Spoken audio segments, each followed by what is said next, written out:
from people like Madonna, Prince, U2, Tina Turner, and David Bowie. Plus, they throw in a brand new Honda Elite 150 scooter. Meltdown 87. Why don't they just give you a nice cold drink?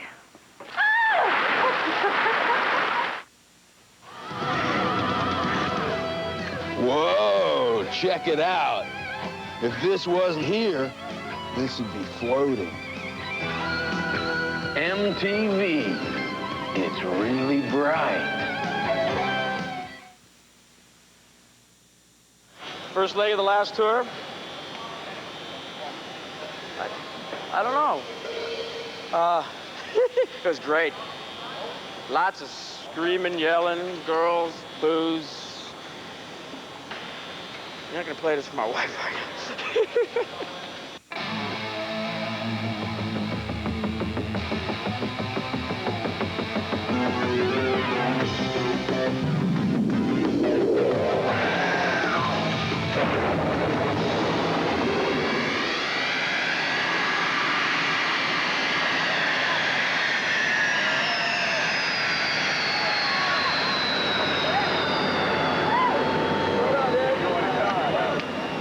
First pulled up, and there was about 25 or 30 people out by the plane. I thought, this ain't so bad.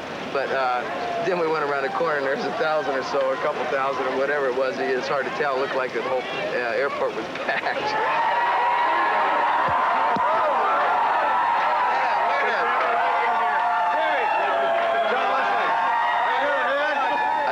Joined the Beatles instead of Van Halen for a second. I thought. No, he didn't know he had that many friends, really. I turned and I said, Ringo? They're the biggest heavy metal band in the world, without a doubt. No one can top them. The new Van Halen is totally awesome. We're band new.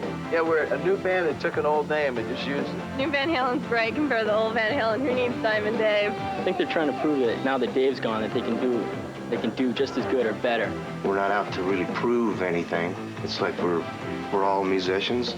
There's no Vegas trip to it anymore. Yeah, reach for the golden ring.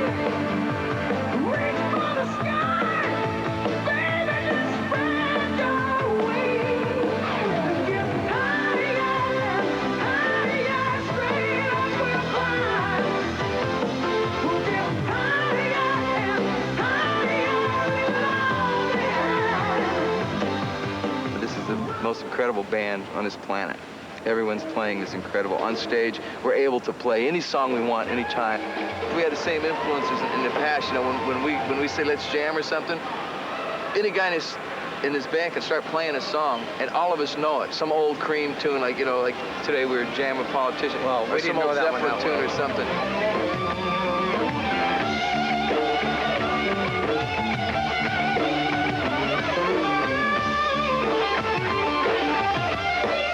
Well, let's put it this way. I've never heard anybody play guitar like Ed.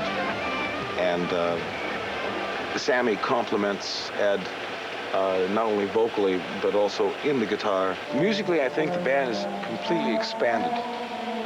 Because Sammy plays guitar, it allows Ed to further pursue his interest in keyboards and whatever other musical directions he goes into. Sammy, shut up, will you? I can't. 5 or 10 minutes to get him in there. I want to check the keyboard on Why Can't This Be Love. All right. It's against my religion not to talk to, so please. Zeke. Wait till they hear how loud my bass is.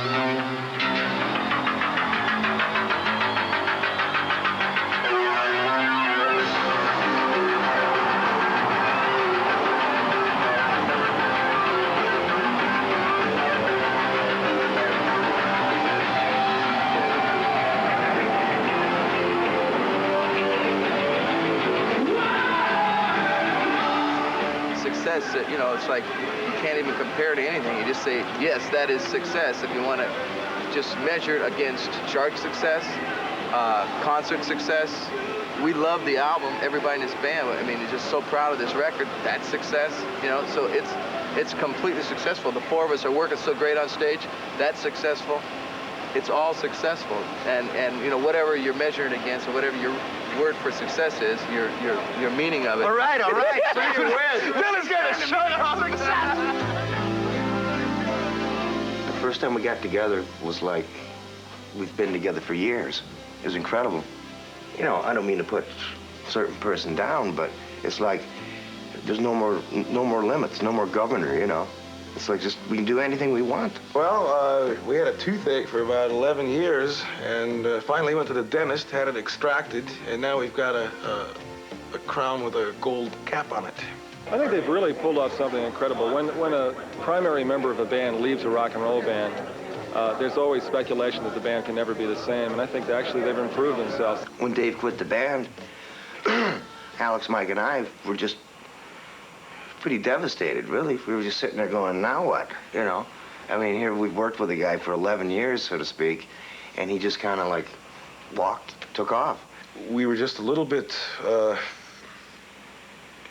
no, we weren't a little bit. We were a lot pissed off. We just came off a major tour in 1984. It was the best-selling record we ever had. It went to #2 in Billboard. We had the first ever #1 single. Every place we played, we were sold out. And we were just itching to go and do the next record because Edward had written a lot of music. And Dave wanted to be a movie star. About the only thing that I can say that really ticked me off about the whole situation was that it was not told to us straight across the board. Well, it wasn't the creative part of working with him. I think we made some great music together. And he was just living with the guy. He treated everybody like a little lower than him, including us in the band. And, you know, that's not the way a band works. And now with Sammy, we're a band. We're really a band. We're all equal. Nobody's the big cheese, so to speak. And what I could never figure out is why he was the big cheese, except for his attitude, you know? Because Al and I and Mike were, you know, basically the driving force, you know? But he was good at the mouth. At that point, Ed and I really didn't know what the hell we wanted to do. People were calling Ed, Brian May, Pete Townsend, Phil Collins, a number of people, and we were not quite sure whether we wanted to do a all-star record, just different people on a different song, or whether it just remain Van Halen. Well, we flipped a coin, and we both won. We wanted to keep Van Halen, and that's the way it went. And then Sammy walked in, and that was it.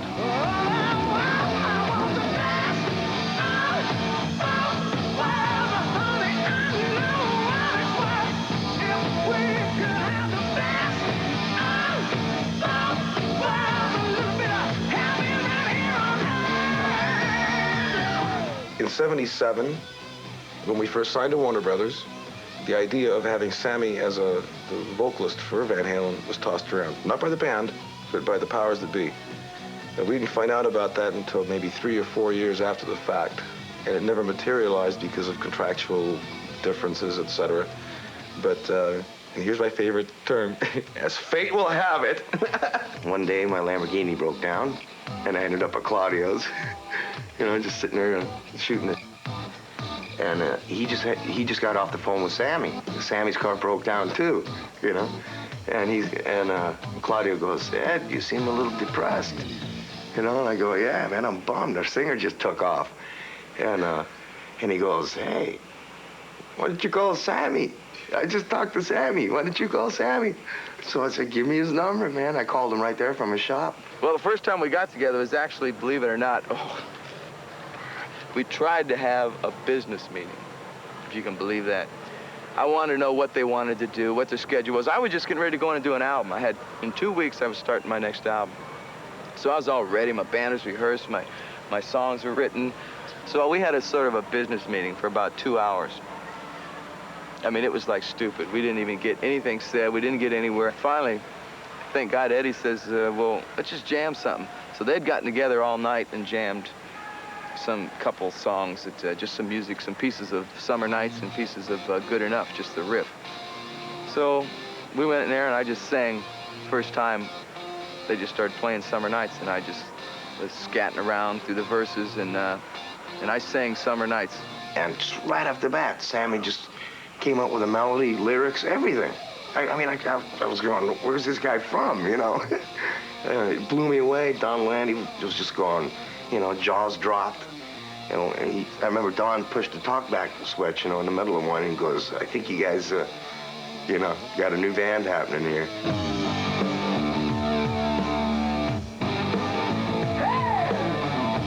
The scariest I've ever been on stage, besides the first gig with Montrose, which was my first concert, you know, big concert, was the first Van Halen show. I had butterflies. I was a nervous wreck. I was pacing. I was sweating before I walked out from not warming up, just from tension. I was really, really nervous.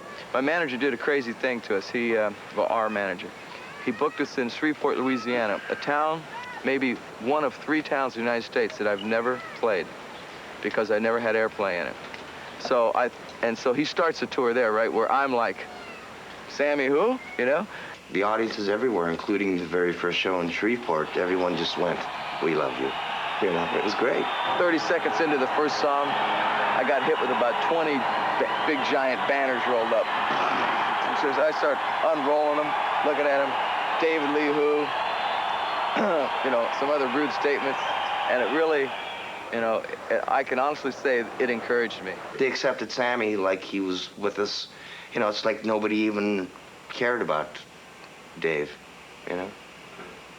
It's like, yeah, Sammy, you know?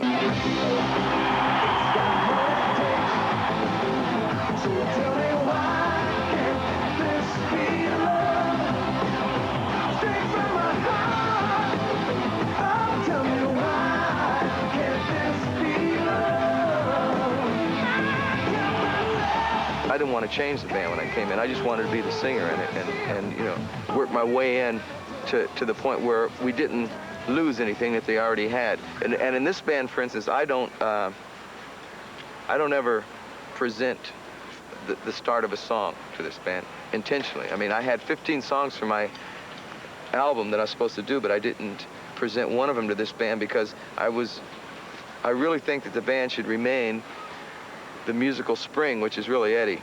It should remain that, and that way it'll remain Van Halen. You know, I write all the music for the band, and then I present it to the guys, and they either like it or they go, you know, get that away from me, you know. But I was lucky this last record, they liked everything I wrote.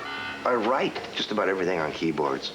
I guess it's kind of tough when you write something on piano because it ends up being pretty melodic, you know, kind of Elton John-ish or whatever. And Alex and Michael contributed a lot to this band. Like Alex, when he starts playing drums, you know, on a song like Dreams or even Love Walks In, the intro, it sounds like it's going to be some semi-mellow kind of cutesy pie little riff or something, and then Alex comes in playing drums and he turns it into a, you know, a crash boom bam rocker.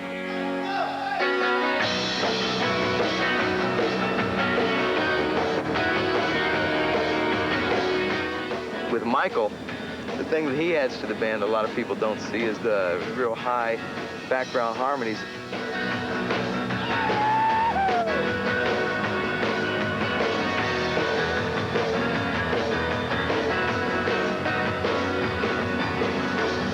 It's great. There's just some kind of magic there. Now, I've always had that attitude, too, and this band is really there. We just start jamming something, some riff, guitar riff, make a song out of it. A lot of times we write together, you know, like that, you know, to where we just kind of do it and carve it out as it's going. And then I'm always the one that gets stuck with having to write the lyrics. The new stuff, when I heard it first, I was like, this is different stuff, you know? Because they talk about dreams a lot, and you're thinking, you know, people now, like I'm a senior, you know? And, you know, we're thinking about the future a lot, and it's sort of like in tune to the kids nowadays that, you know, they have a lot of problems thinking about their future life and on. It's quality stuff. I just write a lyric that I feel from my heart, because I got to sing it. So baby, dry your eyes, say all the tears you cry. Oh, that's what dreams are made of. 'Cause we belong in a world that must be strong. Oh, that's what my dreams are made of. I wasn't nervous at all starting 5150. See, Ted Templeman was actually supposed to produce, but then like a week before we were going in the studio, he calls us and he goes, sorry guys, I'm committed to Dave. No, you know, sorry Ted, but, you know, I was actually happy because I really wanted to do it ourselves. From the day I walked into the studio with these guys and we started making music, There were no doubts in any of our minds. And all these other people that we were keeping away from the studio, all the record company people and a lot of press people would come and interview us, but they couldn't really hear any music. You know, they all had their doubts. You could read it right in their eyes, like, oh, I don't know, you know, it's a big move, you know, without Dave, you know, Van Halen might not be nothing, you know, and we were just smiling, you know, our confidence level was so high because, you know, we were writing this material that came out on this album, and we were hearing it every day, and we're going, whoa, this is great, you know, can you imagine when this stuff comes out, you know, and sure enough, it worked. Hello, baby! 50 on 50 being our first album that we basically did completely by ourselves, and it going #1, of course, is an incredible feeling, you know, very satisfying. Feels better than anything I can imagine outside of sex.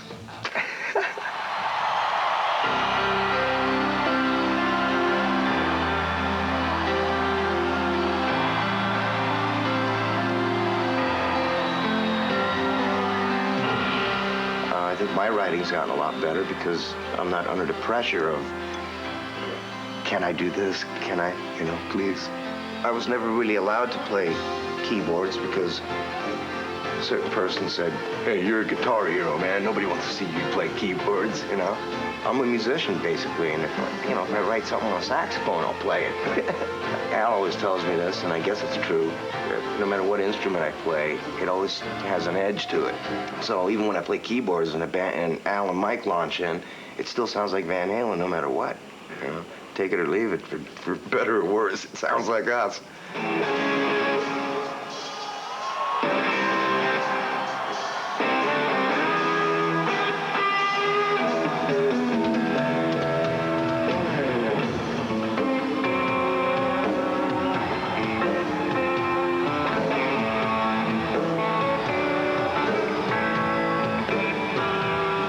Actually, I started out playing drums, and I had a paper out to pay for, you know, it's like $125 Japanese drum kit, and while I was out delivering the papers to pay for the kit, Al was playing my drums. He says, okay, you're gonna play my drums, I'm gonna play your guitar. And at the time, he was taking Spanish guitar lessons, so I took his guitar. And he played a piece of music that I'd been practicing for hours on end, and he had it just like that. Yeah, it just seemed to come natural, you know, because I've been playing piano for years. So the fingers were limber, you know, or whatever.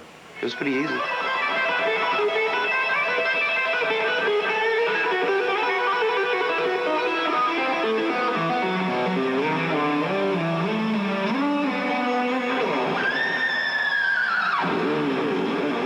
I never had guitar lessons. You know, I just kind of picked it up. Maybe that's why I do some of the weird stuff that I do. I play a little different than most people, doing the finger stuff on the fingerboard, you know, or whatever. Nobody really did it until I did. Now everyone does it.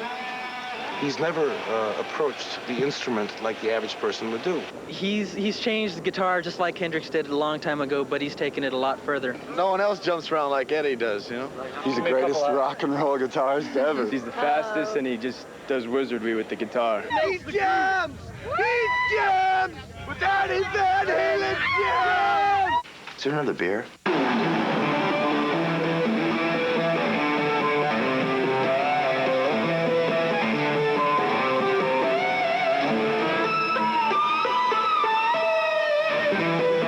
I think Edward's an alien, if you want to know the truth. Edward's an alien. He's not from this planet. I couldn't tell you which planet, but everyone on the planet probably plays guitar. I don't think I've ever seen Ed without a guitar strapped around him. Now, I don't normally take showers with him, so I don't know what he does in the shower. But I'm serious. He plays guitar from the moment he wakes up to the moment he goes to sleep.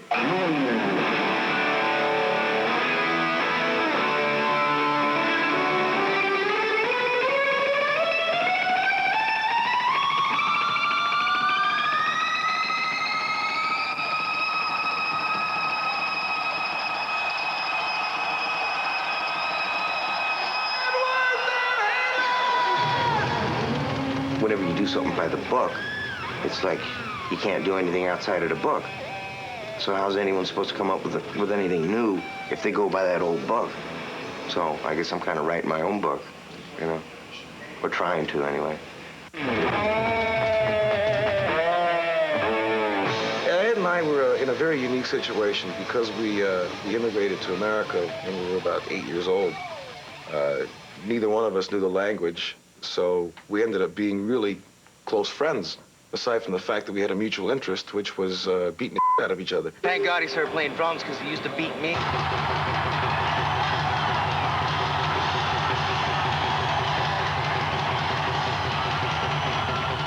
My father was a professional musician, and Ed and I trained on piano for about 10 years to become professional concert pianists. And then the Beatles came along. We used to listen to Dave Clark 5 records and beat on ice cream cartons and have cut out paper guitars and stuff. And, you know, it's always what we wanted to do. When my father used to play, we'd be like the intermission band. Al would play drums and I'd play guitar, or Al would play piano and I'd play drums. When I first started playing drums, I admired Ginger Baker, John Bonham, Keith Moon. And I approached the drums not as an instrument per se, but more an attitude, viciously attacking something. I don't think I've gone through a single show where there has not at least been 2 or 3 broken heads, a couple broken cymbals. I use the largest sticks, the heaviest and biggest sticks you can get. They're like baseball bats. Alex is the craziest person I've ever met in this business, and I'm not burning on him, and I'm not trying to make him, out something he isn't. True life, the man is mad. He is nuts. We were staying at a hotel, and they were converting it, and there were a number of tires lying around. In the middle of the night, I decided, why not set fire to the tires? You ever seen rubber burn? It gets the air putrid, all kinds of stuff comes floating around. So I'm sitting there with a match trying to light a tire on fire. I mean, it was useless to begin with. But anyway, what made it even more useless was there was a policeman who I didn't see, and he had his gun drawn on me. He says, "What are you doing?" You know, when you make a living beating things with a stick, what do you expect?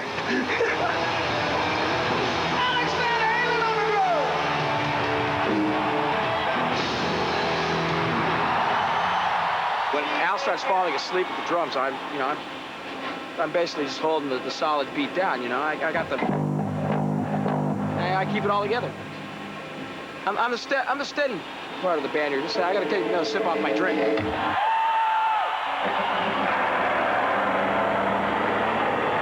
I play solo, I'm almost cut off from the people. I can't hear anybody cheering or yelling or whatever.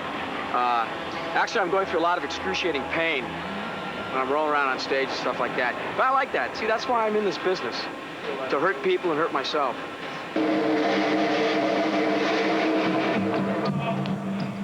People from MTV wanted me to, give you a little behind the scenes, so to speak, of what happens on stage right, the bass side. I think the most fascinating part is the bass workbox. Okay, here we go. What the hell are all these things doing in here? Now, see? Now, there's one thing I got to tell you right here, real quick. A full box of picks, right? Wrong, see? I know the guy who works for me. Look at this, look at this, look at this. 2 layers, and look at that, look at that. Towels, Did you buy any picks today? Yeah, the full box, okay? Yeah, get out of here, all right.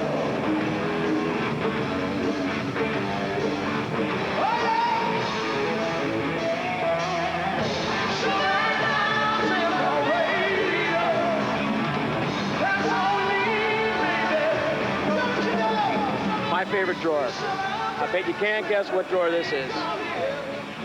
How much do you drink, do you think? He's immune to this stuff. It doesn't matter. At least 1 bottle of Jack, right? One day I noticed a fly landing on my arm. And it wouldn't get off, would it? I started my chronograph watch here, and I think he lasted about 2.5 seconds. He rolled over dead. I'm what's known as a Tennessee squire in Tennessee. I own a piece of land at the distillery. I drink massive amounts of Jack. I drink massive amounts. See, they know, right? Jack Daniels, right? They know.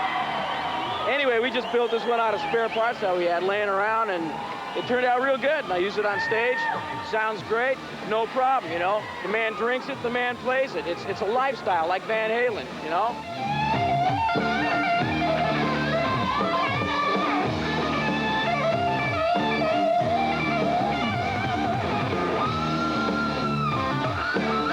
They called me the pint-sized whiskey-sipping bass player. He's very melodic when he's not banging his bass on stage like a metal detector.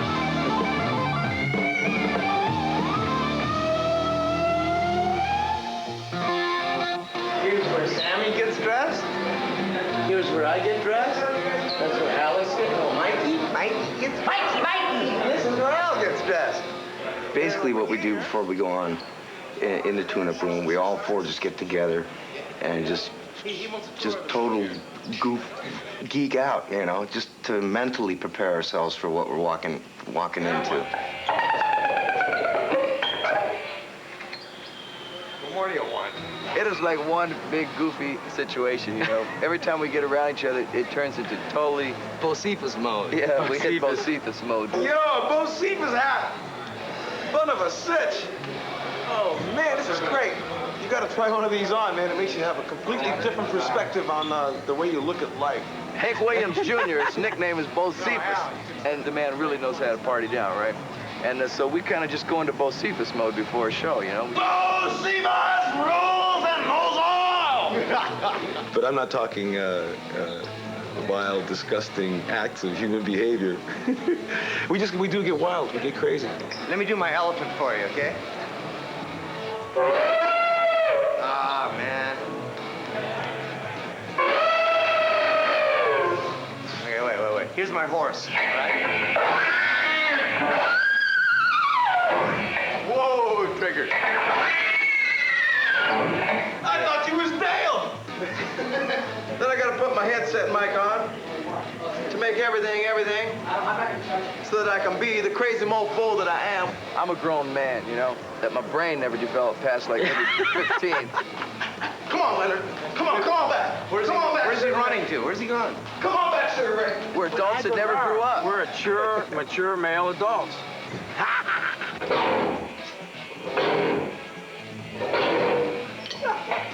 I like my mom, but she's not home. She's tight. But not Jean Bangore. The first leg of the tour, every night we played Addicted to Love about 45 times in a row. So finally, actually, the last few shows, we blew the speakers.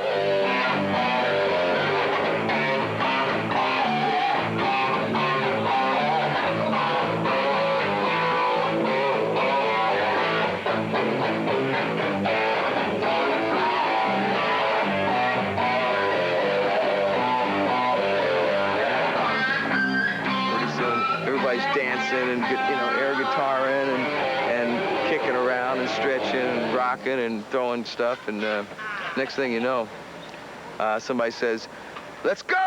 And we go, "Yeah!" Gonna have to face it, you're addicted to love. Hey, for God, let's get silly out here tonight.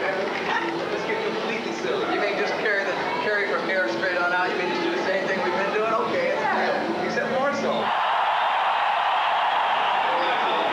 Let's do it. Hey!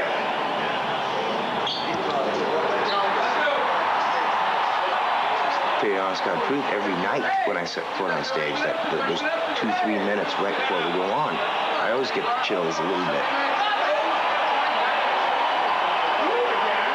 The most important thing to me is when you step on stage, you're live. And if you blow it, it's your last chance. You leave town the next day, and there's 15,000 people there saying they stunk.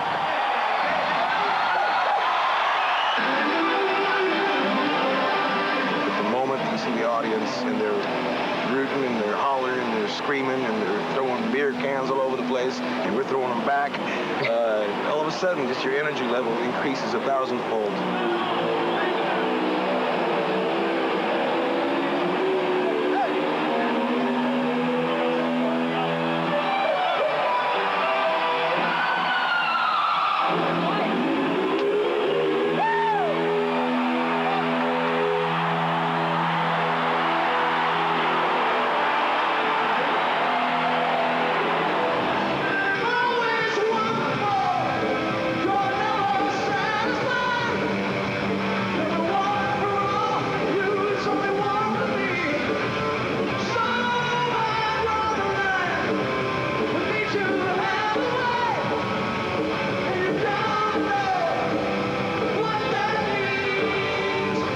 comes to going on stage, you know, that's where we owe the audience, the people that put down money to see us. We owe them a great show, and everyone in this band is extremely responsible in that sense. When we have to, we deliver.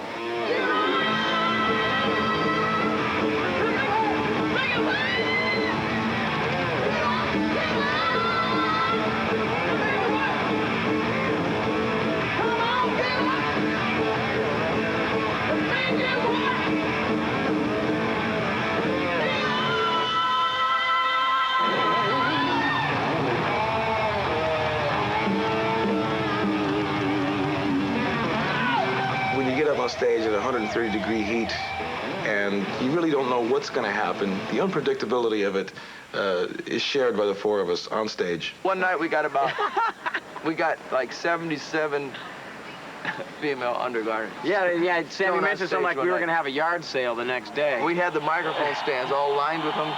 We had anywhere they could be hung. We were all over the stage. What's the wildest thing you guys have seen at a Van Halen show? Oh, the match.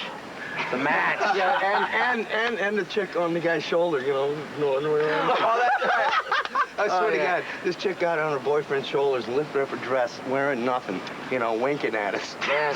And I swear to God, we were playing good enough. Yeah, that's right. And I couldn't sing, man. I was just laughing. And the problem is that I took a look and I didn't recognize anything. It took me a couple minutes.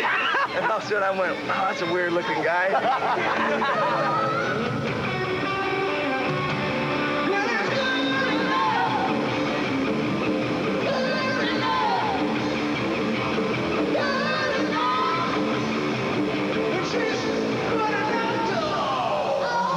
It's just pure music, and I think, you know, that to me is a little classier than ripping the kids off doing some clown show. You know, it's just more down to earth now, and I think kids pick up on that, and I think the music's better too. I don't think about the past at all. I mean, this is what we're doing now, and I mean, the past had its good moments too, but this is like good moment, every moment. The future of Van Halen is just gonna be, you know, I mean, we are in this for life. We're just gonna continue on, you know, making the best possible music we can. And hopefully the fans will like everything we do. Just blaze on. If I hit 80, if I make it that far, I'll still be doing the same thing. I might not be jumping, but I might be sitting on a stool, but I'll still be making music. What makes us different than any other band? We're Van Halen. Yeah, that's right. I'd have to say that's it, because there's no really describing it. That's like an elusive element that separates bands. Look at these three guys, man. There ain't no other three humans like these guys. Yeah, and much less him.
Double pleasure.